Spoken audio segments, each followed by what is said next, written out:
I don't Not our choice.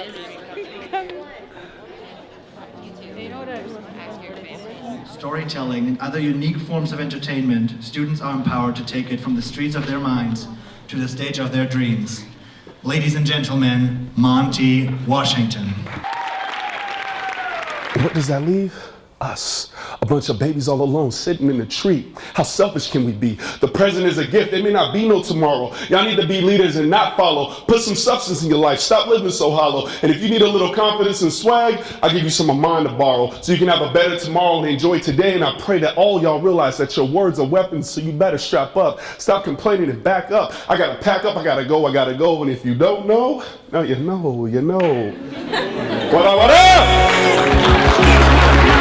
So, y'all remember when we had like career day, show and tell back in the day in elementary school? So, we had that. And Miss Anderson had everybody come up to the front of the class and tell everyone what you wanted to be when you grew up. So, who do y'all think was the first person up? Wrong. Her name was Abby. I didn't like Abby. I didn't. She was a teacher's pet. She was always telling on me.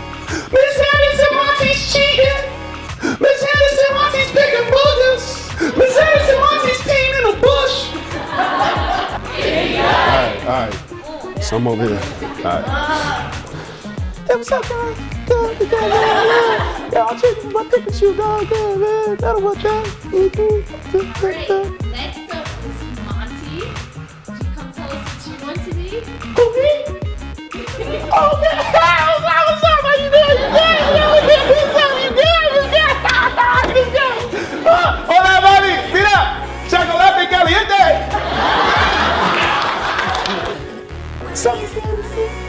Hi, Monty. What do you want to be when you grow up?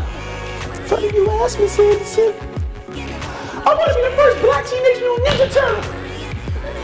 And everybody started giggling.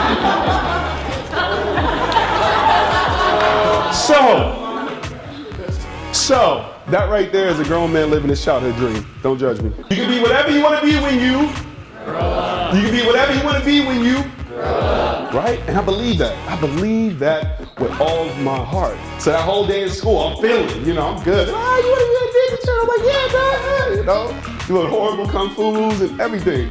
So, that whole day I'm feeling good. I'm feeling great.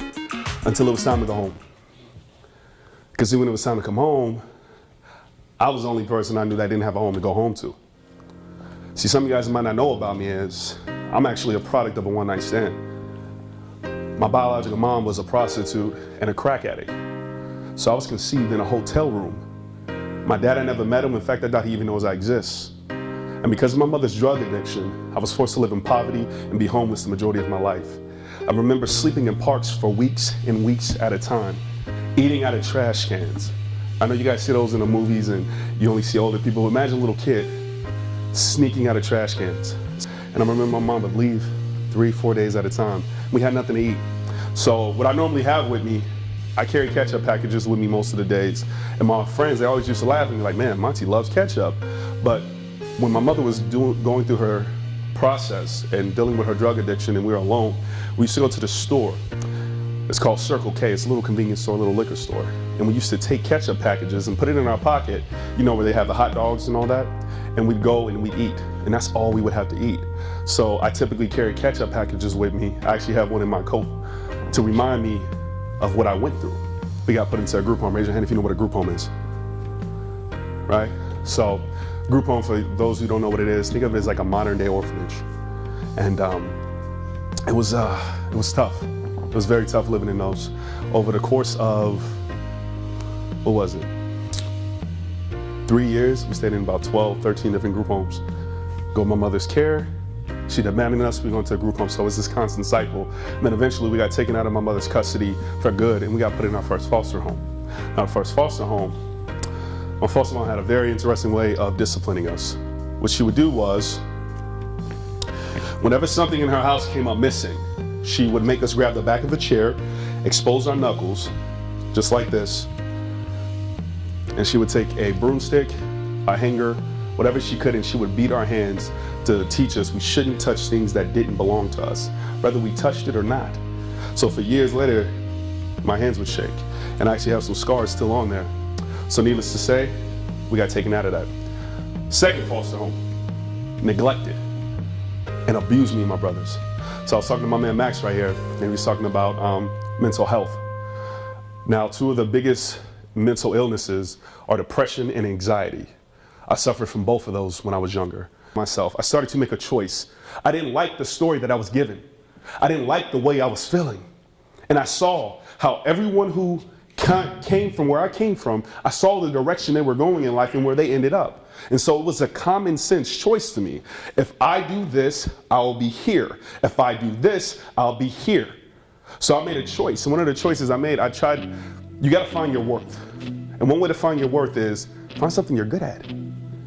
It can be the simplest thing. I don't care if it's drawing. I don't care if it's school. I don't care if it's braiding hair. Whatever it is, you gotta find something. So I found sports. Basketball. You know what I'm saying? If anybody in here think they got what they take, we'll holler later. I'm just saying. I found basketball. Won a state champion. Became a McDonald's All-American honorable mention. I found poetry. Found a way to express myself positively. So I guess you can say I kind of got my swag back. Got my stuff together. And not only that, I went to college and got not one, but 2 college degrees. About that is because only 1% of former foster youth ever graduate college. So if you're a former foster kid, you have a 1% chance of getting a college education. And I didn't do it once, I did it twice. So I'm so very proud of that because I was the stupid kid. I was the one people made fun of, right? And not only that, I did something that I can honestly say I'm probably most proud of. It's probably one of my greatest achievements. The dumb kid, the stupid kid who could barely read, wrote a book. Go ahead, clap, I saw you. Now this ain't to brag, I'm gonna raise my confidence, because as you can tell, my confidence is high enough. This is just to show you that whatever excuse you're making for not being your best or going where you truly desire, get rid of it. Now, let's take it to you guys. After listening to Monty's story about what he went through, I don't believe that I can be told that I'm not gonna learn the rest of my life. What's something dope about her? What's something she should be bragging about every day? She is smart. She's great about it.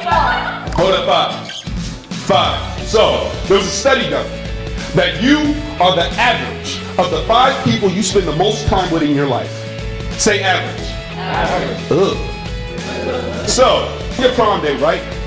I just want you to ask, hey, how do I look? Right? So let's go back to prom. You in your dress, you got your hair whipped and everything, right? All right? You're gonna say, how do I look? How do I look? You look average. So when you open your eyes, I'm gonna tell you to get something. I want you to get it as fast as you can. Okay? When you open your eyes, go get me that ooga booga. Go. Go give me the ooga booga. Go get it. Go give me the ooga booga. That's a good point. All right. Please quietly stand if you've ever felt ugly, unattractive, or unwanted.